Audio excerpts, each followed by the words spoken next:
കണ്ടോ എൻ്റെ ചൈനീസ് ക്യാബേജിനൊക്കെ ആൾക്കാർ തിന്നുകൊണ്ട് പോകുന്നു. ഇന്നലെ ഇതിൽ കൂടുതൽ ഇലയുണ്ടായിരുന്നു, എല്ലാം പുഴുക്കൾ തിന്ന് ഇതാക്കുക. ഇപ്പം തന്നെ നമുക്ക് അതിന് വിളവെടുക്കാം. എന്തായാലും ചൈനീസ് ക്യാബേജിൻ്റെ വിളവെടുപ്പാണെന്ന് നാളത്തേക്ക് വെച്ചത് ഇരിക്കുന്നു. ഇല്ല കേട്ടോ,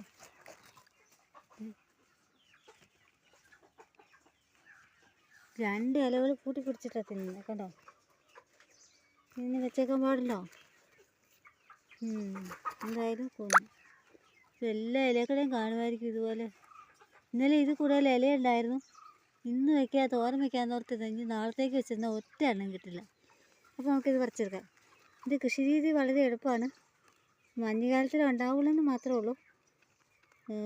ഇത് പാക്ചോയാണ്, ഇത് ചൈനീസ് ക്യാബേജ്. അപ്പോൾ ഇത് നമുക്കിന്ന് വിളവെടുക്കാം. കൃഷി രീതി വളരെ എളുപ്പമാണ്, കാരണം വലിയ ബുദ്ധിമുട്ടുള്ളൊരു കൃഷി അല്ല ഇത്. ഞാൻ ഇതിൻ്റെ പോട്ടി മിക്സ് എന്ന് പറഞ്ഞാൽ ഇതുപോലെ ഒരു ബോക്സിനകത്താണ് ചെയ്തേക്കുന്നത്. ഇതിനകത്ത് താഴെ നിറയെ കരിയില ഇട്ടു. ഒരു 3/4 ഭാഗത്തോളം കരിയില നന്നായിട്ട് തിക്കി നിറച്ചിട്ട് അതിന് മുകളിൽ കുറച്ച് പച്ചച്ചാണക സ്ലറി ഒഴിച്ചു, പച്ചച്ചാണക ഗോമൂത്ര സ്ലറി. എന്നിട്ട് അതിലേക്ക് അതിന് മുകളിലായിട്ട് കുറച്ച് ആട്ടിൻകാഷ്ടം ഇട്ടു, കോഴിവളം ഇട്ടു. പിന്നെ ഞാൻ മണ്ണിട്ട് കൊടുത്തു. നമ്മുടെ പോട്ടി മിക്സേ, ട്രീറ്റ് ചെയ്ത പോട്ടി മിക്സ്, അതായത് മണ്ണും മണലും കൂടെ മിക്സാക്കിയത്.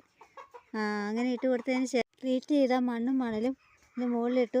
അപ്പോൾ അങ്ങനെ ഇടുന്നതിൻ്റെ ഇടയ്ക്ക് നമ്മൾ ഈ മിനറൽ വാട്ടറിൻ്റെ കുപ്പി ഉണ്ടല്ലോ, ഇതുപോലെ കട്ട് ചെയ്തിട്ട് അതിൻ്റെ കഴുത്ത് മാത്രം കട്ട് ചെയ്തിട്ട് താഴ്ഭാഗത്ത് നിറയെ സുഷിരങ്ങളിട്ടു. എന്നിട്ട് ഇതിനകത്തോടെ ഞാൻ ഇറക്കി വെച്ചു. എന്നിട്ട് അതിൻ്റെ സൈഡ് വഴിയാണ് ഈ മണ്ണും ഇതൊക്കെ ഇട്ട് കൊടുത്തേക്കണം. കരിയില, മണ്ണ്, മണൽ ഒക്കെ ഇട്ട് കൊടുത്തേക്കുന്നത്. ഇത് കണ്ടോ, ഇങ്ങനെ ചെയ്തേക്കുന്നുണ്ട്. ഇതെല്ലാം ഓരോ ഗ്ലാസ്സിലാണ്. ഇത് വേറെ ഞാൻ പാകിയേക്കണം കേട്ടോ. ഇതിനകത്താണ് നിൽക്കണേ, മണലാട്ടോ ഇതിനകത്ത് നിറച്ച് വെച്ചേക്കണേ. കാരണം എന്താ വെച്ചാൽ നമ്മൾ വേറെ വേസ്റ്റുകളൊക്കെ ഇടുമ്പോഴത്തേക്കും ഇതിൻ്റെ തണ്ടയിൽ മുട്ടി ചീഞ്ഞു പോകരുത്. അപ്പോൾ ഇതിൻ്റെ വേരിറങ്ങി ഈ വളങ്ങളൊക്കെ വലിച്ചെടുത്തോളും.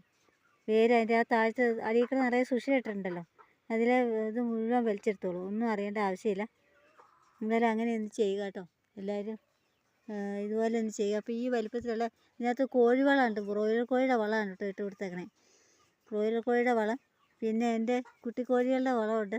ഇടയ്ക്ക് ഞാൻ ഈ നടുഭാഗത്ത് രണ്ട് സൈഡിലും രണ്ട് വശത്തും ഈ കുപ്പികൾ വെച്ചിട്ടുണ്ട്, കുപ്പി കട്ട് ചെയ്ത് വെച്ചിട്ടുണ്ട്.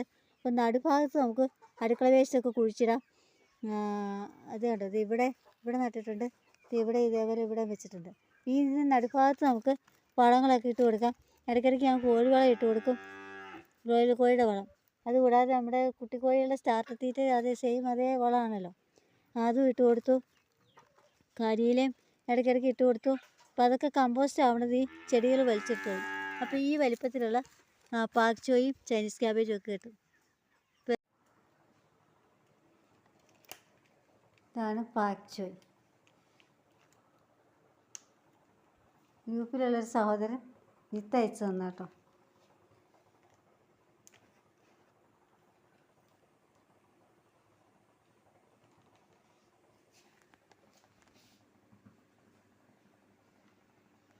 ഇന്നത്തെ തോരൻ നല്ല അടിപൊളി തോരനായി ഉണ്ടാക്കിയിട്ടുണ്ട്. നമ്മുടെ പാക്ചോയും ചൈനീസ് ക്യാബേജിൻ്റെ ലീഫും വെച്ചിട്ടുള്ള തോരനാണ് കേട്ടോ.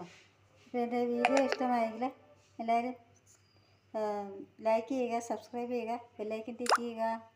ഞങ്ങളുടെ ഗ്രൂപ്പിൻ്റെ ചാനലാണ് കേട്ടോ. ഗ്രൂപ്പിലുള്ള കർഷകരുടെയൊക്കെ വീഡിയോ ഉണ്ട്. എല്ലാവരും അതൊന്ന് സബ്സ്ക്രൈബ് ചെയ്തേക്കണേ. Thank you.